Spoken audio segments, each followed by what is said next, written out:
How to use credit. Today, guys, I want to talk real quickly about how to use credit and the difference between why some people seem to do better off than other people in life.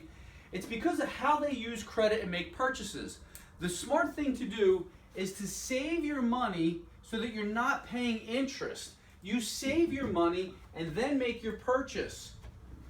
The wrong thing to do, which is going to cost you a lot more time, money, and it's going to hurt your credit and your ability to buy other things, is people make a purchase and then they pay it off. What happens is you end up paying interest on this. Here you're saving interest, and if you're using a credit card wisely, you're getting rewards, cash back, points, whatever the case may be.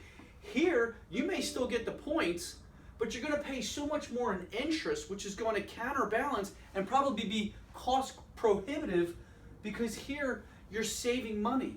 And here you're not. Here it's costing you money. So be really smart when you're using credit. Don't use credit and then pay it off later. Save the money first, then make the purchase. Hope that helps. Hope you understand how it works. If you have any questions, let us know.